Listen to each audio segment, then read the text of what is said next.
សុភាពនារីផ្លូវធំកំភួនជើងធំផ្លូវក្រៅនេះធំហាត់ប្រាណកាន់តែច្រើនសាច់កាន់តែណែនផ្លូវកាន់តែធំមកដឹងពី3លំហាត់នេះដើម្បីធ្វើការសម្រកផ្លូវឲ្យស្រលូន free ជាធម្មតាគិតលុយណាប៉ុន្តែថ្ងៃនេះ free ដើម្បីជួយទៅដល់សុភាពនារីទាំងអស់ឲ្យមានផ្លូវស្អាតសិចស៊ីអូខេអញ្ចឹងលំហាត់ទី1បងប្អូនសុភាពនារីរបស់យើងឈរជើងធំជាងស្មាហើយចេញចុងជើងរបៀបនេះ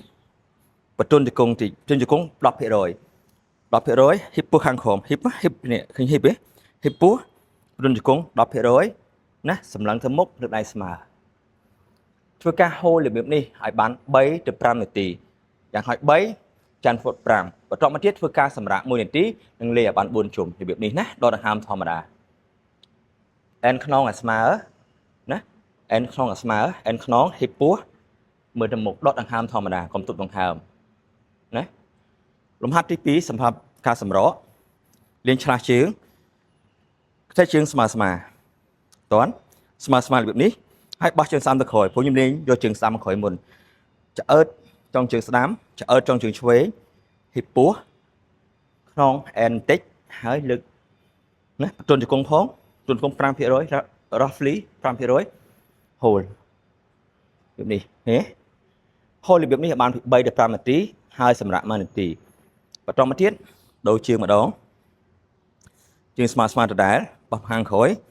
ហើបជើងក្រោយហើបជើងមុខបន្ទន់ជង្គង់ហ៊ីបពោះ hold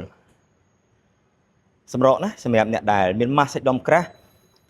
ហាត់កាន់តែច្រើនហាត់ជើងកាន់តែខ្លាំងជើងកាន់តែធំអត់សាឡូនទេអញ្ចឹងនៅក្នុងហ្នឹងអាចលេងលំហាត់នេះបានសម្រាប់អ្នកមានបញ្ហាផ្លូវធំជើងធំណា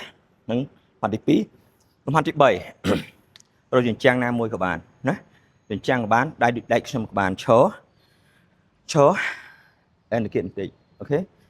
កាន់បោះជើងមកខាងមុខហើយទៅខ្លាំងយឺតយ៉ាយឺតណានេះលំហាត់មួយនេះឲ្យជើងស្រកហើយជួយកម្ដៅសាច់ដុំតាគៀកឲ្យយើងទៀតណា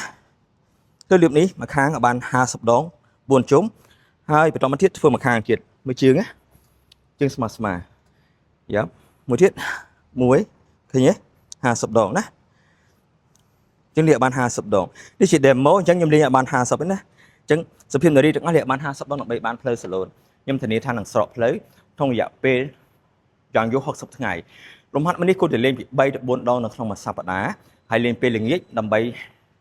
ធ្វើឲ្យសាច់ដុំរបស់យើង relax ឲ្យបានកាន់តែច្រើនណាសូមជួយ like follow for more ផងសម្រាប់សុភាពនារីទាំងអស់ដើម្បីទទួលបានវីដេអូតាក់ទងមួយរាងកាយរបស់មនុស្សស្រី